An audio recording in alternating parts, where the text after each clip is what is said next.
What's up, guys? Dumpster Fire Dialogues. Yep. Matt Chat. Yeah. We've both had a pretty busy day. Yeah. He taught all day. I taught all day. And now You can tell I still got my fucking mouth guarded like an idiot. Hey! it's perfect for podcasting. It's good podcasting. You know what? It's a dangerous podcast. I'll keep it in. Yeah, you never know. Yeah. Someone could roll out of anywhere. Yeah. Ninja up in the fucking rafters, dude. Have you ever seen Ninja Assassin? Yeah, I was going to say. They come from the shadows. Just rolling out of nowhere. Yeah. Yeah. Just finished up some arm bars with the Kentucky folk. Yeah. That was fun. Was there a good group? Yeah. They're fun. Arm bars are some of my favorite attacks in the game. They're kind of everywhere. But yeah, we got into... Yeah, oh yeah, you weren't at noon. Usually you are. Usually I am. Yeah. Today, though, I was teaching OC. I talked a little bit about use of force, but they'll get the full shtick tomorrow. Yeah. It was good, though. Got some interesting dudes that we just hired. My normal job. Very interesting folks. One dude is not from America. And it's always super interesting to like interact with somebody who's not native to our country, of course, and hasn't been here very long. He had only been here for like a year. And the place that he came from was definitely like his baseline stories were like Crazy. I'll just come back over here with my first world problems and shut the fuck up. Yeah. Like, He's like, over here, hunky dory. Like, it's all good. yeah, for real. Like that's not even like a little bit of like a joke. It was. He told me like two stories, and it was me and the other person in the class are both from Ohio, both Midwesterners, and it's like, yeah, I've visited third world countries, but like, that's his life. He like, experienced it on a day to day. And like, that was. And some of the stuff you were talking about, like one of the most like heinous diseases known to mankind, like. Yeah, so just to be transparent, like transparent is not the end of the world. Like he was working as a high-level government in an African country during Ebola. Yeah. And it was his description of the things that were going on. To put it clear, like we were prepared for what if somebody brought an Ebola patient to like a hospital in our area, but like talking to somebody who was there in an area that was like the source of that kind of thing. Like boots on the ground. Yeah. Like front line. Mm-hmm. Was eye-opening. I mean, it's like you can watch TV shows, but like talking to a person other than being there yourself, but like talking to somebody who's like a first-person account of it is insane. Ooh. Yeah, it's crazy. Yeah. I've had I was a hypochondriac as a kid, as it is. Yeah. And then I read a book about Ebola. It was fiction, but Ebola's real, and like it was just sort of a generally like this is kind of what would happen if an outbreak happened in the United States. And I was like, I've been like on the Ebola train since I was like 10. I'm like doing research and shit, just freaking myself out. But yeah, unbelievable. Can't even imagine. No, I mean, just the story enough was like, oh. Like, okay, like you try to think like, how would I mentally prepare for that? Like what he was talking about, and you're like, there is no. Yeah. You're like, Yeah. Like you just have to be tough as nails, like. Yeah, it's a different kind of tough. Kind of like deal with it. Yeah, it was humbling, like being in public safety and stuff like that, and dealing with like people who are ill, but it's not like they're melting from the inside out. Right. We've never had to deal with that. Like on like a. And I don't have to care for them like that. Like an outbreak level. Like. Yeah. Yeah, I don't have to like go in the room every day with every single person. Like some of the medical staff does. Like, well, it's like them. Even some of the stuff on the outside, like for doctor, everything, like that would just be sheer mayhem. And like all protocols across the board would be shifted. It definitely is like, whew, Nasty. Just trying to like mentally like think about that. But yeah, so that was. I'll stick to teaching jiu-jitsu. Yeah, I think that's you'll get the stuff that took armies down. Yeah. Not Ebola. Right. Like you'll just get the skin infections, the rashes, like that kind of. Yeah. Stuff that's been around forever. Yeah, like we talked about, that kind of stuff will just take an army down. Like, yeah. So. Nothing like crotch itch to take out some legions. Yeah. What did you got like, fungus nuts. Like whatever you believe in, like you get to heaven and they're like, all right, man, what got you? And you're like, I got gangrene on my balls. Yeah, my balls fell off. Yeah. Like, I was marching forever, and then my balls fell off, and I had to go home. Yeah, you're like, look, first War of all, over. I'm going to say it right now, I don't think it was because I was being a Spartan. Yeah, I don't know. Probably some other shit. If you get that joke, go for it. Yeah, I don't know. But like large bodies or large entities are, that's, my brain has been thinking about that a lot. Yeah. I was talking to you earlier about like that Same as Ever book and how like the life cycles of things and sort of like things gaining scale too big or getting too big to the point where they're no longer efficient or good. Like, yeah, you were talking about, what was it, like Sears specifically? Like, how? Like Sears in the 70s was like the hub, like was the Amazon of today. You know, until it got too big and things got a little too out there to the point where like other smaller retailers like Walmart, Target coming in were sort of the downfall of it. But prior to that, you could buy a house at Sears, you could buy tools, you could buy a gun, you could buy fucking like literally anything. Yeah, I mean, you could like order dry, like what they would call like dry goods, all the way up to like you said, like a shed. Yeah. Like, I mean, not that you couldn't even in the last, before Sears just became essentially an auto body shop. But I mean, you could like buy anything. Like, I mean, now you still have stores like that. It's just, it's not Sears. Yeah. You have Amazon, you have Costco, you have, I mean, literally Costco can get you like cradle to the grave. Yeah. But it's like, we have to use funeral plots. Every person now, it seems like, has the thought process like, yes, this thing got so big, but my thing will get bigger. Like, that's true. Like Amazon will get to the point where it's too big and segmented and weird to the point where it fails. Like armies do that. Fucking any body of organization that is trying to accomplish a task like that ends up getting too big to the point where it's not doing the task that it set out to, or it just like eats itself and fails. Yeah. Like, so I'm like, oh, and I just like apply that concept to other things like jiu-jitsu, like taekwondo.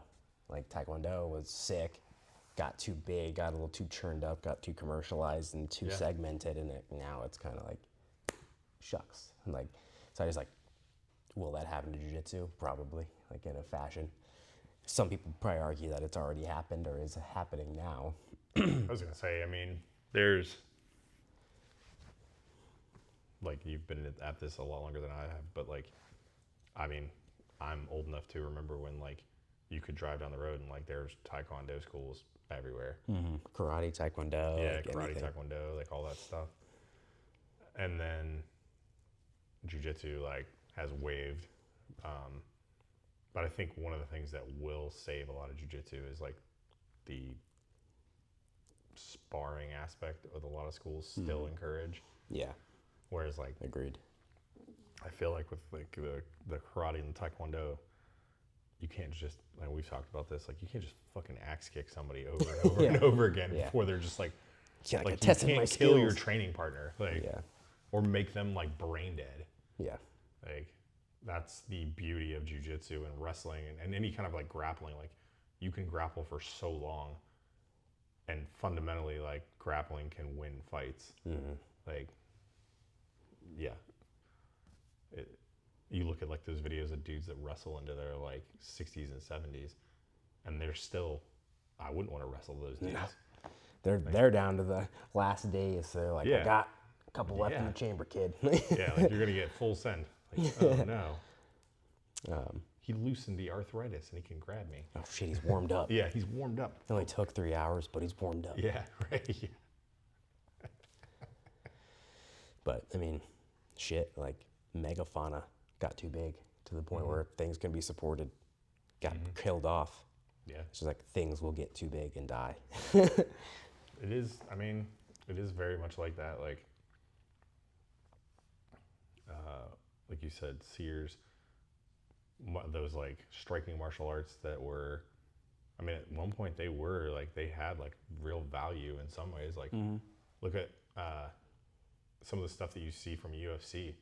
Like those karate dudes or those ninjutsu dudes were doing like headlocks and grappling. Yeah. And they were doing like the same thing that jiu-jitsu was doing. Like in the same way, like they were grabbing and grappling jiu-jitsu, like a legitimate technique that we still employ. And it's just like that washed out of that art because it became so like, so. Well, yeah, like does it get so big and die out, or does it turn into Aikido? Like, yeah, or is that the same thing as it being segmented off into 10,000 different things and like reaching a PhD level of martial art? Like, it very well could be like you have like, I don't know. That is like I guess we'll find out. Right. Yeah. I mean, we're not that old. It's all speculation. Yeah. I guess we'll find out. The art is still generally young, but that being said, grappling has been around in some form or another forever. Yeah. I mean, I will say like even folk style wrestling has lost some of the like bite, but like the fundamentals of folk style wrestling, like when you translate them back into arts that have submissions, like you can get a lot out of it. Yeah. Well, then it's like things that just go a little, they take that too far. Like car jiu-jitsu or like tire jiu-jitsu. It's like, it's all funny. Like I like watching it just as much as the next person, but it's not like this is the next step of the art and this is where we really need to seriously consider like spending time and blah blah blah. Like I think that's where it's like, all right, or maybe where I draw the line. Like, even though, but I have like grappled in cars and stuff like that in different contexts. So you've done it in like a self-defense context, right? So it's like I get both sides. I haven't ever grappled in a car. I've grappled multiple people out of cars, and there definitely is like a thought process to that whole thing. Like it is in and of itself like it's a skill inside of the same art and like stuff like that. But yeah, like I've never had to fight somebody in a car. Yeah. Do I think it's beyond? No, I totally can see it happening. Oh yeah. Just based on like who I am as a person, I wouldn't pick up hitchhikers, but like Uber or hitchhike, whatever, like, you know, you don't know what context it is. Yeah. But you might find yourself fighting in or around a car. Particularly like self-defense stuff. You're at the store, you know. Yeah, someone's coming to get you. Somebody could be attacking you outside and you just suck them into the car. Yeah, things spill. Like, someone can try and yank you out and you're trying to get, you know, it turns into a grappling match within that. Like, so there definitely is like a reason to think about it. Yeah. I also think it's really fucking entertaining. It is entertaining. Yeah. Phone booth wrestling, striking, phone booth, tire, like all of it. Love it. It's great. Yeah. I'm not going to do it, but like, I will watch it. I'll watch it. I'll click like. Like, it is entertaining. Yeah, that like all those derivatives of like I would say kind of in a way like adding like a entertainment element to like the art. Like there are schools that just do that for fun. Like they do really good serious grappling and then like for fun they do car and like bumper. Yeah, like they put you in like a bumper octagon basically. And that's like my point is like if it's fun, do it. Yeah. Like, don't be like, oh, I'm training to fight in a car. It's the same thing in jiu-jitsu. You go to regular ass jiu-jitsu class with your Spider-Man outfit on. Yeah.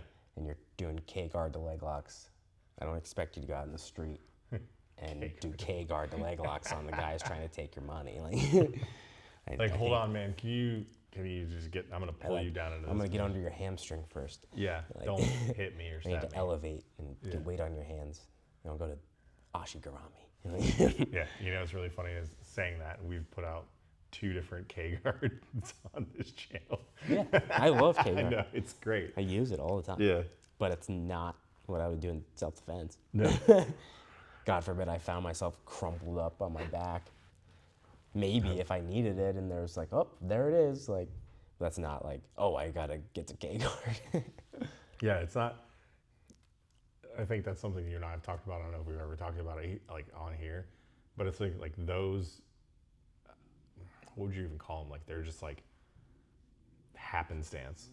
Yeah. Like you end up in like a really weird spot, and that one thing that you know is applicable there. Whereas like your whole game in a sport can be based around that. Yeah. But it's like, you know, self-defense situation, if you practice like truly those things, it's like yeah, people are like that would never work. It's like, hold on, what if you get knocked down and they crumple you up and you're in K-guard and you wake up and you're like, oh fuck. Yeah.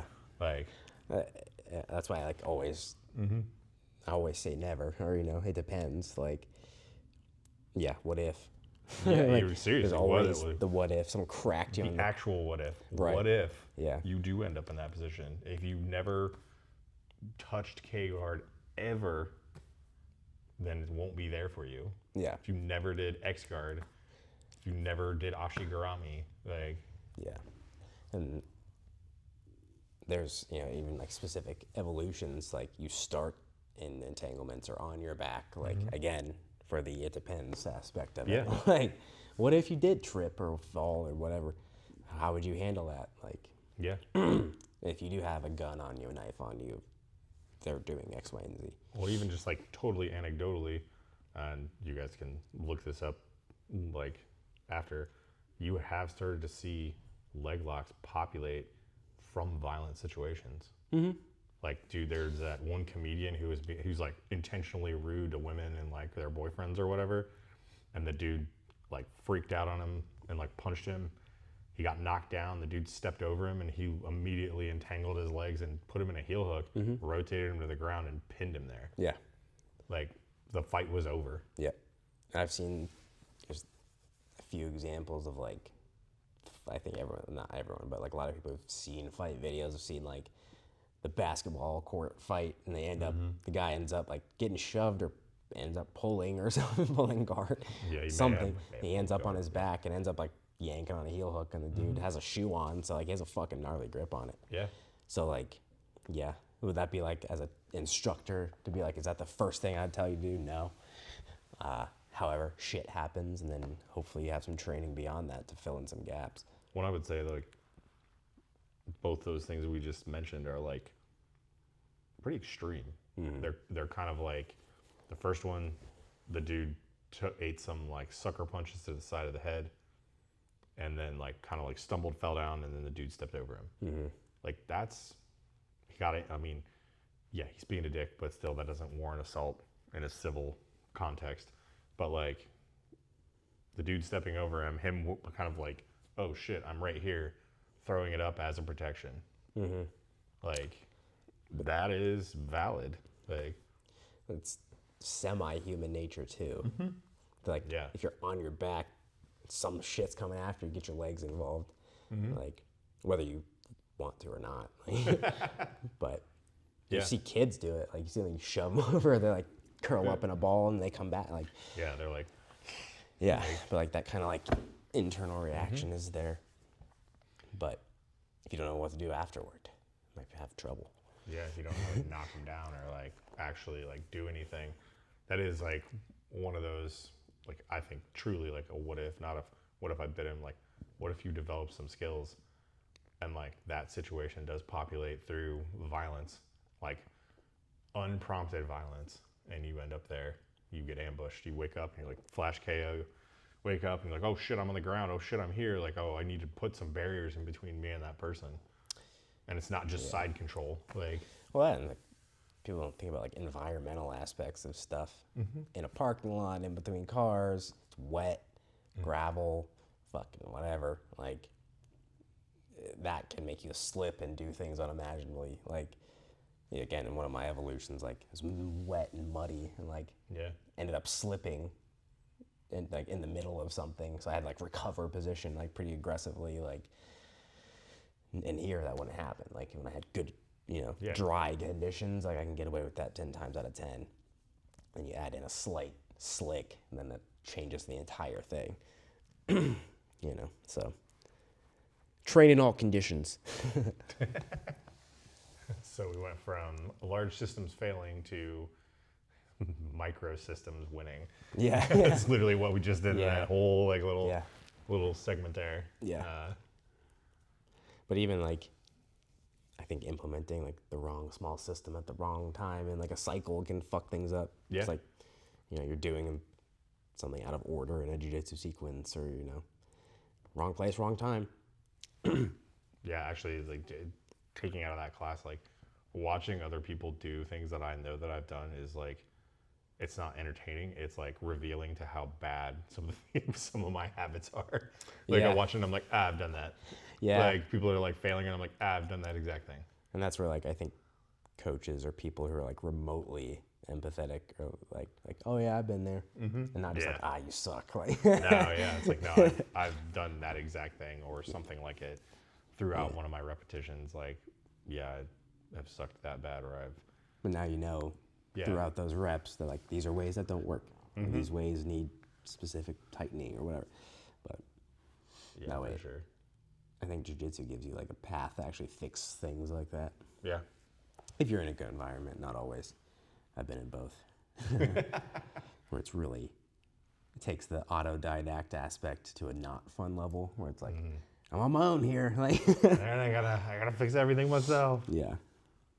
So. And I'm sure even out of that, once you had somebody to help you, you were yeah. That moment of relief where it's that one little detail helped you. Oh yeah. Yeah. Tons of times. Yeah. And it's I equate it. It's just having a stack of papers of whatever work on your desk for 10 years, and someone just slips it into a nice, abridged version into a page in front of you. You're fuck! All of this. You're working so hard. 10 years. On this project. And you put it so succinctly. Yeah. So I just remember when I was younger, I just beat myself up for not being able to get stuff in jiu-jitsu, concepts or lessons, whatever. But now, much better at it. Yeah. I'm still you get it eventually. You're stopping today. If it was the end and today was the last class, then I'd probably have an issue. But come back tomorrow and work on it then. It's fine. It's true. That is the beauty of it. Having training partners who are willing to keep training with you and then fucking it up, getting better at it, feeling your movement getting better, or you're oh, I am doing that completely wrong. Mm-hmm. It helps not just one head coach, but you have 3 or 4 resources in a room that have oh, I do it this way, I do it this way, I do it this way, and I if there's someone in a room who does things better or differently than me, I'm fucking you talk about it. I've seen you do it. I know you do that.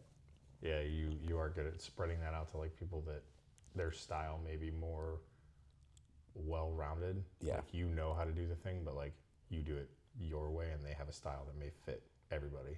Yeah. Well, it's I can do it my way, or I understand the pieces to it, but I don't do it necessarily all that often. I know how to do triangles. I understand triangles. I know a lot of shit about triangles, but it's not high on my list of attacks really. If I triangle you, look in the mirror and really start thinking about some stuff. But I understand a lot of the pieces. I know why they work and blah blah blah. Yeah. But then there's other people that's been a part of their game since day one, and I've seen them do it on crazy people. So I'm fucking learn it from them. Yeah. Yeah. That is interesting, and as just teaching in general, there's certain things, not even talking about combat sports. There's certain things that I've done this person talks about it better, or they have more passion for a subject. Mm-hmm. I can talk about. You put us through hey, I need you to teach about fucking potted plants. I'd be all right, I gotta make this the sickest presentation on potted plants. But if we're that person over there is an expert on potted plants and that's their life, I'm gonna be hey. Have them do it. Yeah, I'll be look, they work here already, they're doing that, that's their passion. Can we just have them talk about it? Yeah. And I'll just like be there to make sure it doesn't go off the fucking rails. Yeah. That's something I do at work too. Like if that's your passion, like you talk about that. Like my passion is use of force, like theory and application. Let me do something on that. Yeah, like that's what I've done. That's what I've built. The other piece is that like, it's not that I dislike them because we've talked about it a lot, but like, I don't want to teach an 8-hour class on verbal de-escalation. However, verbal de-escalation is a part of what I teach as use of force, but there are other people that are more passionate about breaking down each little block of it. Mm-hmm. I take the broad concepts and bring it into use of force because the subject control piece of everything that we do, or like the use of force piece that we do, encompasses the verbal piece. Yeah. So it's like, it's not that I don't appreciate it because it's a gateway. It's like we've talked about, like managing unknown contacts. So it's like same idea. It's like, I'm probably not the most empathetic or it's empathy, not the most empathetic person to explain this to people, even though I can be when I need to be. And I know probably like somebody's out there diagnosing me as a sociopath. I'm not, but you shut up and take your degree somewhere else. But that kind of thing, like that ability to like separate yourself from something that you're not as passionate about, but you understand. Mm-hmm. Like, and you're like, if that other person's in the room, you're like, hey, you talk about this. Yeah. Like that truly is like a sign of like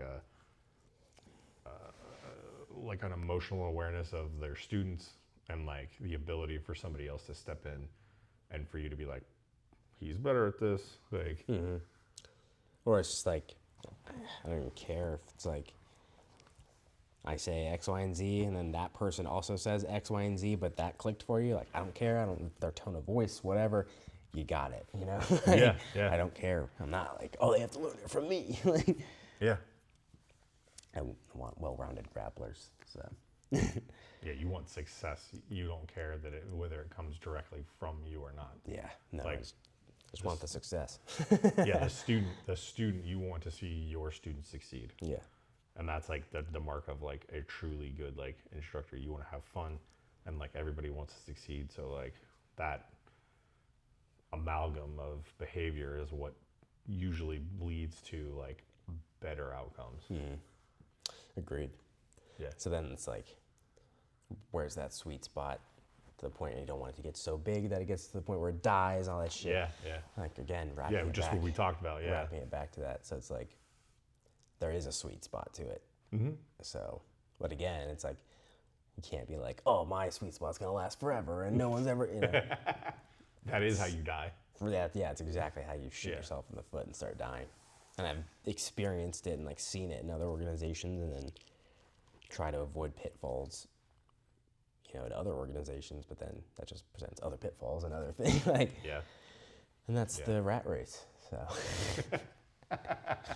try not to die. Yeah. Try not to get so big that we die. So big that you make enough podcast money. Yeah. Listen. You do something that blows it all in your face. You say one word. Those magic words. Immediately you know gone. what they are. Immediately ripped. Say them in your head. Don't cancel us because we made you think them. No. That's on you. Gotta take some ownership. All right, I think it's dinner time. Yeah, is it dinner time? Peace out. Bye.